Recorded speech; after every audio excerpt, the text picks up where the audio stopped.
성도님들, 믿는 사람들과 믿지 않는 사람들 간에 성공이라는 것은 큰 차이가 있습니다.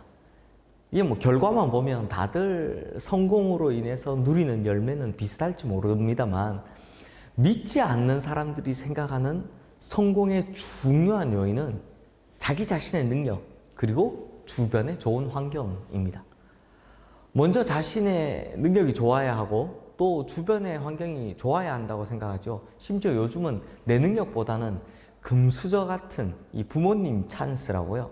환경만 좋아도 충분히 성공 가능성이 높다고 생각을 합니다. 하지만 하나님을 믿는 사람은 그런 식의 성공은 일시적이고 반짝하는 성공에 불과하다는 거 너무나 잘 알고 있습니다. 그래서 하나님과 함께하는 사람들의 성공은 하나님의 말씀이 중심이 되어야 하고, 하나님 없는 성공은 그야말로 의미 없는 성공임을 우리는 경험적으로도 잘 알고 있고 또 성경을 통해서도 잘 알고 있습니다. 성도님들, 오늘 우리가 보는 말씀을 보면 여호수아의 실패가 고스란히 드러나 있습니다. 지금까지 여호수아는 비록 짧은 기간이었지만 이스라엘의 지도자로 모세의 뒤를 이어받은 후 단 한 번도 실패한 적이 없었습니다. 단 한 번도 하나님 앞에서 잘못한 적이 없었습니다. 그럴 수 있었던 비결은 여호수아는 항상 하나님의 말씀을 앞세우고 자신은 그 뒤에 섰기 때문입니다. 그런데 오늘 본문에서는 아이성에서 처음으로 실패하는 모습을 보여줍니다. 오늘 본문 4절과 5절 말씀 함께 보겠습니다. 백성 중 3,000명쯤 그리로 올라갔다가 아이 사람 앞에서 도망하니 아이 사람이 그들을 36명쯤 쳐 죽이고 성문 앞에서부터 스바림까지 쫓아가 내려가는 비탈에 쳤으므로 백성의 마음이 녹아 물같이 된지라. 물론 전쟁하다 보면 사람이 다칠 수도 있고 죽을 수도 있습니다. 전체가 3,000명인데 그 중에서 36명밖에 사망자가 없었다고 하니 뭐 어찌 보면 큰 죽음도 아니고 큰 실패도 아닌 것처럼 보입니다. 하지만 여호수아의 입장에서 또 이스라엘 백성들 입장에서는 이게 굉장히 큰 충격이었습니다. 왜냐하면 여호수아가 지도자가 된 이래 당한 첫 번째 실패였기 때문입니다. 게다가 아이성은요, 여리고성 같이 막 거대하고 큰 성, 무시무시한 성이 아니라 아주 보잘것없고 작은 성이었기 때문입니다. 그러면 도대체 왜 이런 실패와 이런 어려움이 닥치게 되었을까요? 오늘 보면 1절 말씀 자세히 한번 보겠습니다. 이스라엘 자손들이 온전히 바친 물건으로 말미암아 범죄하였으니 이는 유다 지파 세라의 증손 삽디의 손자 갈미의 아들 아간이 온전히 바친 물건을 가졌습니다. 여호와께서 이스라엘 자손들에게 진노하시니라. 우리 성도님들께서도 잘 아시다시피 표면적인 이유는 아간의 범죄 때문입니다. 분명히 하나님께서는 여리고성을 정복할 때 그 어떤 것도 너희들이 취하지 말라라고 말씀하셨습니다. 그래서 너희들이 노력하지 말고 모든 것을 다 하나님 앞에 가져오라. 그 어떤 것도 손대지 말라라고 분명히 명령을 하셨죠. 그렇다면 이 말씀을 이스라엘 백성들은 생명같이 지켜야만 했습니다. 하지만 아간은 그렇지 못했습니다.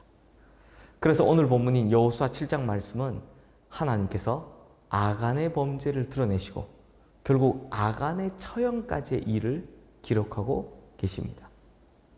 뭐 여기까지는 워낙 유명하시니까 잘 아는 이야기시죠. 그런데 성도님들, 더 큰 문제는요, 아간이 아니라 여호수아에게 있었다라는 거 아십니까? 사실 여호수아에게 영적인 문제가 생겨서 아이성 전투에서 패배한 것입니다. 오늘 보면 2절과 3절 말씀 한번 자세히 보십시오. 여호수아가 여리고에서 사람을 베델 동쪽 베다웬 곁에 있는 아이로 보내며 그들에게 말하여 이르되 올라가서 그 땅을 정탐하라 하매 그 사람들이 올라가서 아이를 정탐하고 여호수아에게로 돌아와 그에게 이르되 백성을 다 올라가게 하지 말고 2,000~3,000명만 올라가서 아이를 치게 하소서. 그들은 소수이니 모든 백성을 그리로 보내어 수고롭게 하지 마소서 하므로. 자, 성도님들, 어떤 문제가 보이십니까? 지금까지 여호수아가 하나님 앞에서 했던 모습들과는 전혀 다른 모습이죠. 지금까지 여호수아는요, 그 어떤 일에도 하나님의 말씀을 듣고 난 후에 행동하고 말을 했습니다. 요단강을 건너갈 때도 그랬고요. 가나안 성 중에 가장 큰 성인 이 여리고성을 칠 때도 그렇게 했습니다. 어제 우리가 보았잖아요. 응답이 올 때까지 기다렸다고요. 그런데 오늘 본문 2절 말씀을 보면 주어가요, 여호수아로 바뀌어 있습니다. 지금까지 항상 주어가 하나님이었는데 말이죠. 그러니 자꾸 하나님의 음성이 아니라 주변 사람들 말에 귀를 기울이는 겁니다. 정당군의 말에 귀를 기울이는 겁니다. 그래서 아이성 너무 작은 성이니 자기가 직접 본 적도 없습니다. 뭐 이 정도쯤이야 자신의 힘과 판단으로도 얼마든지 충분히 정복할 수 있을 것이다 라고 생각한 겁니다. 그래서 이스라엘 백성들 굳이 다 올라갈 필요 없이 한 3,000명만 보내자라고 했던 거죠. 결국 하나님께서는 여호수아가 하나님의 말씀을 듣지 않게 되자 아이성을 내주지 않으셨던 겁니다. 실패한 겁니다. 어제 여리고성을 쓰러뜨린 이야기와 이 아이성 이야기 너무 대조되지 않습니까? 그러므로 성도님들, 우리가 살아가는 삶의 모든 여정 가운데 내가 가진 지혜나 내가 가진 능력으로 되는 거 사실 아무것도 없습니다. 아무리 작은 일이라도, 아무리 보잘것없이 보이는 일이라도 믿는 사람들은요, 하나님과 함께 동력하고 하나님의 말씀을 따라 행할 때 그걸 성공이라고 말할 수 있는 것이죠. 그렇기 때문에 내 능력이나 지혜나 주변 환경 같은 여러 가지 상황들이 받쳐주는 걸 우리는 그걸 성공이라고 말하지 않습니다. 설령 당장 성공한다 해도 그건요, 일시적이라는 걸 다 알고 있으니까요. 그래서 믿는 사람들은 큰 일은 큰 일대로, 작은 일은 작은 일대로 그 크기와 상관없이 하나님을 앞장 세웠느냐, 하나님이 먼저였느냐, 하나님께서 말씀하셨느냐, 이것이 성공의 여부가 되는 것입니다. 사랑하는 성도님들, 그러므로 오늘부터는 하나님 앞에서 먼저 기도하고 먼저 엎드리고 먼저 귀 기울이는 삶을 살아가시기를 주님의 이름으로 축원합니다.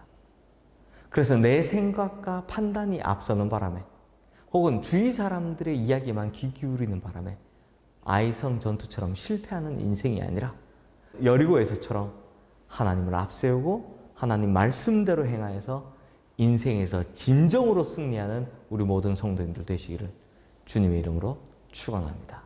기도하겠습니다.